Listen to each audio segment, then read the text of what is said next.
My self Sarvesh Vardhan. और आज की क्लास में हमने इलेक्ट्रोस्टैटिक्स का बहुत ही बेहतरीन क्वेश्चन लिया है, जिसमें एक होलो क्यूब है जिसका साइड लेंथ स्मॉल डी है और सरफेस पे यूनिफॉर्मली चार्ज डिस्ट्रीब्यूट है। इसका टोटल अमाउंट कैपिटल क्यू है। तो मुझे किसी एक सरफेस पे फोर्स की वैल्यू फाइंड करनी है। ठीक है, हम यहाँ पे इलेक्ट्रिक फ्लक्स का रिलेशन फोर्स के साथ रिलेट कर रहे हैं। आप इसको ध्यान से देखिएगा, बहुत ही अच्छा रिजल्ट आने वाला है और इसको हम फ्रीक्वेंटली यूज करके हम किसी सरफेस पे फोर्स फाइंड कर सकते हैं। आप यहाँ इसको ध्यान से देखें। यहाँ पे हमने क्या किया है, एक छोटा सा एलिमेंट लिया है। ठीक है, इसका सरफेस चार्ज डेंसिटी सिग्मा है और इसका टोटल एरिया जो है डीए है। एरिया वेक्टर इस सरफेस का नॉर्मल होगा, डीए वेक्टर। ठीक है, और यहाँ से आर डिस्टेंस पे एक चार्ज क्यू नॉट है। अब इस क्यू नॉट के वजह से इस सरफेस पे जो फोर्स होगा वो हमारा इस तरफ होगा डी एफ। ठीक है, रिपेल करेगा, दोनों पॉजिटिव होने माना है तो रिपेल करेगा डी एफ। ठीक है, इस डी एफ का हमने दो कंपोनेंट हम ले रहे हैं, एक इस सरफेस के नॉर्मल है, दूसरा सरफेस के टेंजेंशियल। सरफेस के नॉर्मल जो होगा हमारा डी एफ कॉस थीटा होगा। ठीक है, और ये टेंजेंशियल फोर्स जो होगा वो डी एफ साइन थीटा होगा। अब हम यहाँ इस चार्ज की वजह से हम इस सरफेस से फ्लक्स फाइंड कर रहे हैं। इलेक्ट्रिक फ्लक्स की वैल्यू क्या होगी, तो फ्लक्स इज इक्वल टू यहाँ पे electric field into area D A into cos theta. Theta जो है दोनों एंगल इलेक्ट्रिक फील्ड एरिया के बीच का एंगल। इलेक्ट्रिक फील्ड किधर होगा, तो इलेक्ट्रिक फील्ड ये पोजीशन वेक्टर की तरफ होगा जिधर डी एफ है। तो इधर इलेक्ट्रिक फील्ड हुआ, ये डी ए हो गया, दोनों के बीच का एंगल थीटा हो गया, तो ये थीटा हो गया यहाँ पे। तो हम लोग उसके बाद क्या करते हैं, सिग्मा से मल्टीप्लाई करते हैं। ये सिग्मा इंटू डी ए हो गया, ये एलिमेंट पे टोटल चार्ज हो गया। इसको ई से मल्टीप्लाई कर देंगे तो एलिमेंट पे फोर्स हो जाएगा, तो हम इसको डी एफ लिख सकते हैं। यहाँ से हो जाएगा डी एफ कॉस थीटा बटा सिग्मा। अब इस सिग्मा को यहाँ से मल्टीप्लाई कर दें तो हमारे पास रिलेशन आने वाला है d phi is equal to d F cos theta बटा सिग्मा। यहाँ से हो जाएगा sigma d phi is equal to d F N, मतलब फोर्स का नॉर्मल कंपोनेंट। अब अगर हम दोनों तरफ इंटीग्रेट कर देते हैं तो इंटीग्रेट कर देते हैं तो सिग्मा बाहर निकल जाएगा, ये टोटल फ्लक्स हो जाएगा through the surface is equal to ये नॉर्मल फोर्स आएगा। अब हम इस फार्मूला का ये जो रिलेशन आ रहा है बहुत ही बेहतरीन, बहुत ही अच्छा रिलेशन है। अब इसको अप्लाई करने में आपको कब क्या क्या चीज़ ध्यान रखना होगा, ध्यान दीजिए। सबसे पहले कि ये सरफेस जो होना चाहिए वो फ्लैट होना चाहिए, प्लेन सरफेस होना चाहिए। ठीक है, ताकि नॉर्मल लाइन एक ही हो। अगर कर्व सरफेस होगा तो हर जगह नॉर्मल अलग अलग आएगा। ठीक है, तो ये फार्मूला हम लोग अप्लाई नहीं कर सकते। तो सरफेस प्लेन होना चाहिए, पहला कंडीशन। दूसरा, सरफेस जो दिया हो उसमें टेंजेंशियल फोर्स कैंसिल आउट कर जाता हो। ठीक है, तो हम ये नॉर्मल कंपोनेंट फाइंड करके डायरेक्ट हम टोटल फोर्स कह सकते हैं। ठीक है, और तीसरा कि उस सरफेस से हम फ्लक्स आसानी से निकाल सकते हो, यह हमको पता हो। अगर ये तीन बातें पता है तो हम इस फार्मूला का यूज़ करके हम उस सरफेस से फोर्स निकाल सकते हैं। अब इसका कुछ एग्जांपल दे रहे हैं, इसको आप ध्यान से देखिएगा। जैसे मान लिया कि मैंने एक डिस्क लिया है, ये आर रेडियस का, टोटल चार्ज हमारा क्यू दिया हुआ है, यहाँ से डी डिस्टेंस दूर पे एक स्मॉल क्यू नॉट चार्ज दिया हुआ है। तो मुझे ये डिस्क और ये क्यू नॉट चार्ज के बीच में फोर्स फाइंड करना है। इस पॉइंट पे अगर हमने फोर्स लिया है तो ये फोर्स हमारा इस तरह होगा और उसके जस्ट ऊपर, जितना ऊपर लिया है वैसा ही उतना ही नीचे अगर हम ये लेते हैं, सिमेट्रिकली पॉइंट लेते हैं तो इसका ये फोर्स इधर होगा, दोनों का मैग्नीट्यूड सेम होगा। और उसका जो ये टेंजेंशियल कंपोनेंट होगा, ये टेंजेंशियल कंपोनेंट दोनों पॉजिटिव होगा तो कैंसिल आउट कर जाएगा। इसका मतलब नॉर्मल डायरेक्शन में ही नेट फोर्स होगा। तो मुझे पता चला गया कि ये डिस्क पर जो नेट फोर्स होने वाला है वो नॉर्मल डायरेक्शन में लगने वाला है। ठीक है, टेंजेंशियल फोर्स कैंसिल आउट हो जाएगा। तो इस पर फोर्स हम लिख सकते हैं इस तरह से, force on a disc is equal to sigma into flux through the disc by the charge, ये डिस्क क्यू नॉट।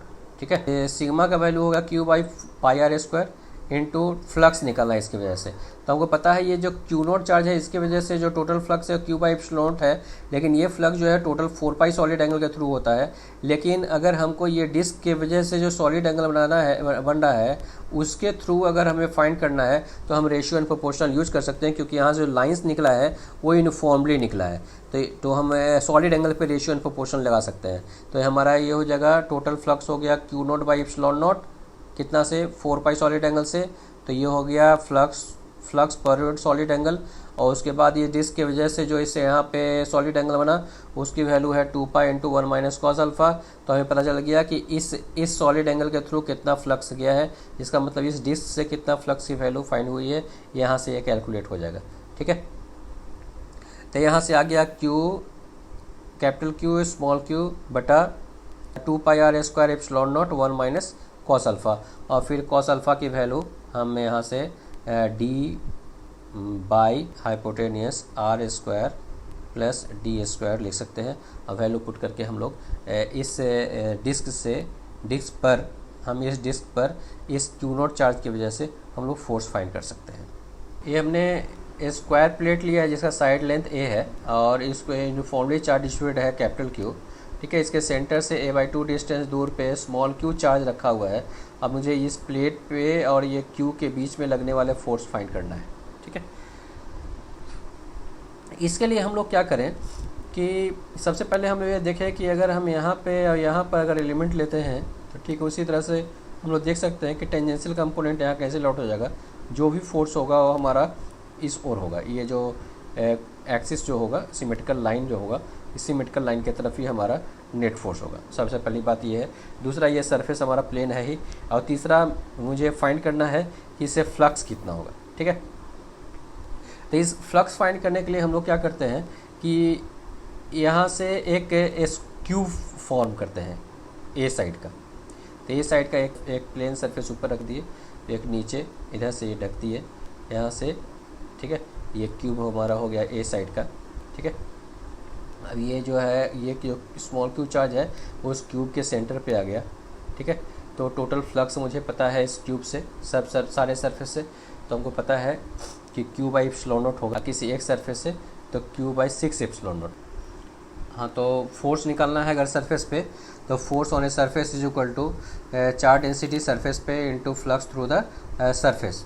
ठीक है, तो सिग्मा का वैल्यू हमारा क्यू बटा ए स्क्वायर होगा और उस सरफेस से फ्लक्स का वैल्यू आया क्यू बाई 6 एप्सिलॉन नॉट। तो ये हमारा आंसर आ गया कैपिटल क्यू स्मॉल क्यू बटा 6 बाई ए स्क्वायर। अब हम ओरिजिनल क्वेश्चन पे आ रहे हैं जिसमें एक दिया हुआ है क्यूब है जिसका साइड लेंथ स्मॉल डी है और सरफेस पे चार्ज यूनिफॉर्मली डिस्ट्रीब्यूटेड है। Total amount of charge capital Q है। ठीक है, इसमें फाइंड करना है किसी एक सरफेस पे नेट फोर्स कितना होगा। अब आप देख सकते हैं कि इस सरफेस पे अगर नेट फोर्स फाइंड करना है तो ये जो सेंटर से पास करने वाला जो लाइन होगा ये हमारा सिमेट्रिकल लाइन है और यही हमारा इस सरफेस पे कॉमन नॉर्मल है। इसका मतलब कि इस पर जो नेट फोर्स होने वाला है वो इसी राइट साइड में होने वाला है। टेंजेंशियल कंपोनेंट हमारा कैंसिल आउट हो जाएगा क्योंकि ये सिमेट्रिकल फिगर है, तो ये सिमेट्रिकल लाइन ही की तरफ हमारा नेट फोर्स होगा ड्यू टू सिमेट्री। ठीक है, दूसरा कि इस सरफेस पे फोर्स का अमाउंट कितना होगा, तो इस सरफेस पे force is equal to sigma charge density इस सरफेस का into flux through the surface due to remaining 5 surfaces. Phi r इसको कह रहे हैं। फायर क्या है, तो flux through the right surface due to remaining 5 surfaces.